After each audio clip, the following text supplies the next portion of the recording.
আপনার প্রতিদিনের ব্যবহৃত ঔষধই আপনার কোমরকে দুর্বল করে দিচ্ছে না তো? সাম্প্রতিক একটি গবেষণায় জানা গিয়েছে যে ওমেপ্রাজল সেবনে বাড়ে হিপ ফ্র্যাকচার। যেমন বোস্টনের ম্যাসাচুসেটস জেনারেল হাসপাতালের গবেষকরা গবেষণার পর দেখতে পান যারা বেশি পিপিআই সেবন করেন তাদের হিপ ফ্র্যাকচার বেশি হয়। সাধারণত যারা 2 বছরের বেশি সেবন করেন তাদের এই সমস্যা দেখা দেয়। পিপিআই মূলত ওমেপ্রাজল, ইসমেপ্রাজল। স্বাগতম ফার্মা ইনসাইটসে। আসসালামু আলাইকুম, আমি নাফিজ ইয়ামিন। আজকের আলোচনার বিষয় প্রোটন পাম্প ইনহিবিটরস, অর্থাৎ ওমেপ্রাজল, ইসমেপ্রাজল, ল্যান্সোপ্রাজল, প্যান্টোপ্রাজল। এই ওষুধগুলো আমরা ব্যবহার করে থাকি গ্যাস্ট্রিক জনিত সমস্যার কারণে, যেমন পেপটিক আলসার, গ্যাস্ট্রোইসোফেজিয়াল ডিজিজ। এইগুলো আমরা চিনে থাকি সার্জেল, ম্যাক্সপ্রো, প্যান্টোনিক্স ইত্যাদি নামে। সাম্প্রতিক একটি নিউজে দেখা দেয় বাংলাদেশে গ্যাস্ট্রিকের ঔষধের বার্ষিক বিক্রি 1000 কোটি টাকারও বেশি। এই নিউজ থেকে বোঝাই যাচ্ছে বাংলাদেশের মানুষ ডাল ভাতের মতো গ্যাস্ট্রিকের ওষুধ খাচ্ছে। পিপিআই মূলত গ্যাস্ট্রিক প্যারাটাইল সেলগুলির মধ্যে হাইড্রোজেন পটাশিয়াম এটিপিএসকে অবরুদ্ধ করে।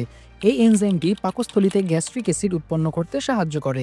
পিপিআই এই এনজাইমের কার্যকারিতা বন্ধ করে দেয়, যার ফলে গ্যাস্ট্রিক অ্যাসিডের উৎপাদন কমে যায় এবং গ্যাস্ট্রিক জনিত সমস্যার সমাধান হয়।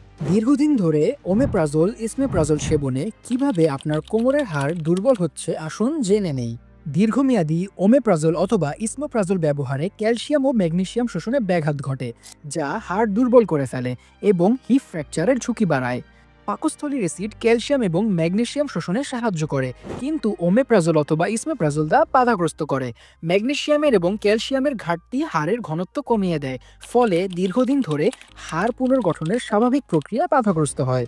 হাড়ের স্বাস্থ্য রক্ষায় অস্টিওক্লাস্ট এবং অস্টিওব্লাস্ট নামে দুটি কোষ গুরুত্বপূর্ণ ভূমিকা রাখে। ওমেপ্রাজল ব্যবহারে অস্টিওক্লাস্টের সক্রিয়তা বাড়ে, যা হাড়ের ক্ষয় বৃদ্ধি করে। দীর্ঘদিন ওমেপ্রাজল ব্যবহার করলে প্যারাথাইরয়েড হরমোন নিঃসরণ বেড়ে যায়, যা হাড় থেকে ক্যালসিয়াম অপসারণ করে রক্তে ক্যালসিয়ামের মাত্রা ঠিক রাখার চেষ্টা করে। ক্যালসিয়ামের এই অতিরিক্ত অপসারণের কারণে হাড় দুর্বল হয়। তাহলে আমাদের করণীয় কি?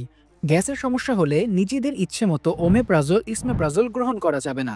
তাই শর্ট টার্ম রিলিফের জন্য অ্যান্টাসিড ইউজ করা ভালো, কারণ এটি ওটিসি ড্রাগ।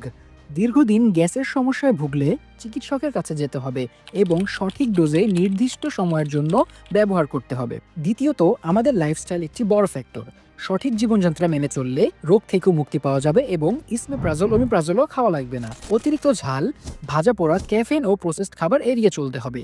অতিরিক্ত ওজন পাকস্থলীর উপর চাপ সৃষ্টি করে, যা অ্যাসিড রিফ্লাক্স বাড়ায়, তাই ওজনও কমাতে হবে। খাওয়ার পর শুয়ে পড়া যাবে না, অন্তত 2 থেকে 3 ঘন্টা পর শুতে হবে। স্ট্রেস কমাতে হবে। ধূমপান ও অ্যালকোহল এড়িয়ে চলতে হবে, কারণ ধূমপান ও অ্যালকোহলও অ্যাসিড রিফ্লাক্স বাড়ায়। এইরকম স্বাস্থ্য সচেতনতামূলক ভিডিও পেতে লাইক, ফলো, শেয়ার করে পাশে থাকুন।